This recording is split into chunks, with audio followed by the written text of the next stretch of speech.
Put oil. Put garlic.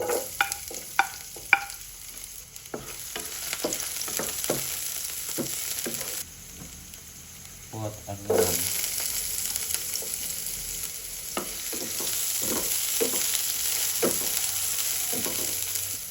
Add ginamos or shrimp paste.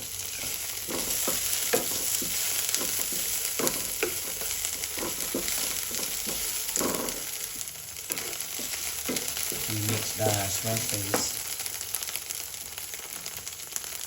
and put the kalabasa.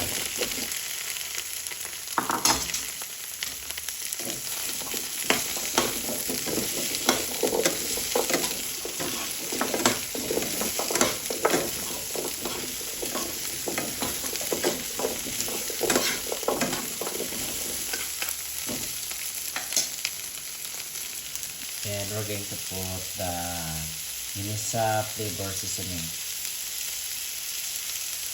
and just mix.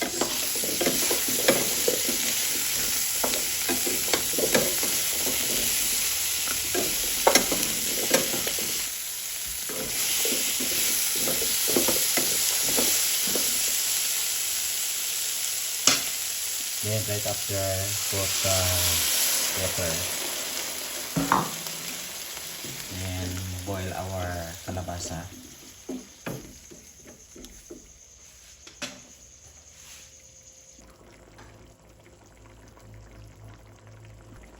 And just cover.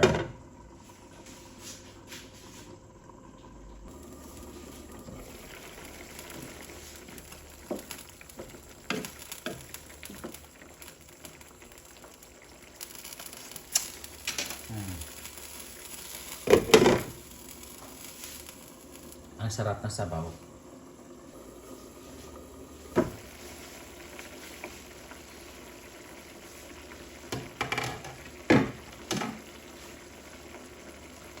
And we'll put coconut milk.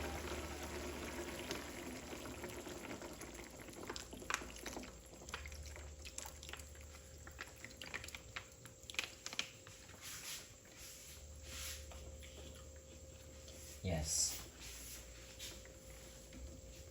Then we'll put the malunggay leaves.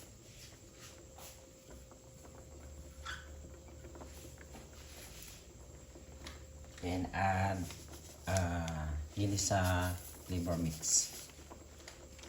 Then just mix.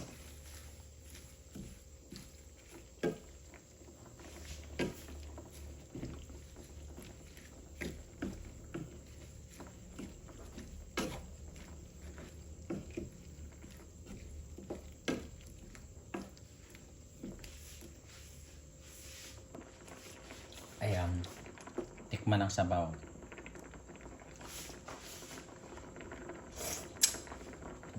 Tama-tama ng sabaw, masarap. And guys, then lastly guys, mag-aam tayo ng beef eggs. Ito. Mili kasi ako sa itlog. I love it. I love a certain recipe where there is an egg. Yan. Ganyan lang guys. Then just mix. Yeah. That's it.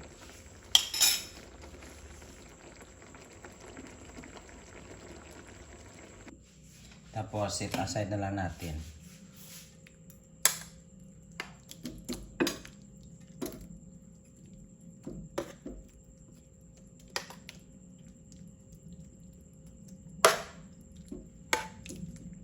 Yes.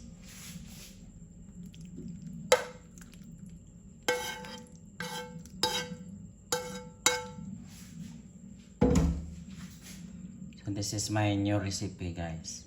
This is very yummy.